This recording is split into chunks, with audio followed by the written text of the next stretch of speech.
বিহুটোনো নপতাকৈ কেনেকৈ থাকোঁ। এইবাৰো বিগত বৰ্ষবোৰৰ দৰে 30 তাৰিখে প্ৰাগজ্যোতিকাত ৰঙালী বিহু পাতিছোঁ। স্যার 30 তারিখে কিবা আছে নেকি?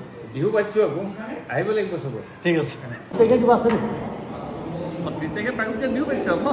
অঁ ঠিক আছে মেম 30 তাৰিখে কি আছে? বিহু আছে প্ৰাগজ্যোতিকাত আহিবা সকলো। ঠিক আছে অহা 30 তাৰিখে 30 এপ্ৰিলৰ দিনা প্ৰাগজ্যোতিকাত আমি বিহু পাতিছোঁ, সকলো আহিবা। ঠিক আছে মেম 30 তাৰিখে কিবা আছে নেকি?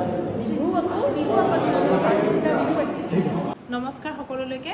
প্ৰাগজ্যোতিকাৰ বাকৰিত অহা 30 তাৰিখে ৰঙালী বিহু উদযাপন কৰিবলৈ আয়োজন কৰা হৈছে। সকলোকে সাদৰেৰে সেই অনুষ্ঠানত অংশ ল'বলৈ আহ্বান জনাইছোঁ। 30 তাৰিখে প্ৰাগজ্যোতিকাত বহাগ বিহু উদযাপন কৰা হ'ব, গতিকে সকলোকে আহিবলৈ অনুৰোধ জনালোঁ। Hello, on the 30th of April, a grand Bihu function would be held in Pragjyotika. So everyone is cordially invited. Sir 30 তাৰিখে কি আছে? ৰঙালী বিহু উৎসৱ বঢ়িয়া স্যাৰ 30 তাৰিখে কিবা আছে নি আমাৰ?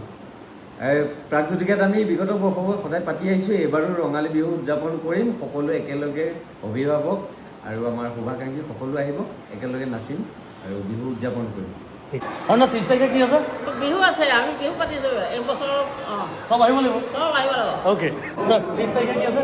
মুঠিত কৈছে মেহৰ মুগাৰে মহুৰা, তাতোত কৈছে মেহৰৈ মাকো, তাতোত কৈছে মেহৰ বহাগৰ বিহু নাপাতি কেনে কৈ থাকো। 30 তাৰিখে আমি বিহু পাতিছোঁ। অঁ আহিব। 30 এপ্ৰিলত প্ৰাগজ্যোতিকাৰ বাকৰিত ৰঙালী উৎসৱ উদযাপন কৰা হৈছে। সকলো আহিবা বুলি আশা কৰিছোঁ। See you in the school.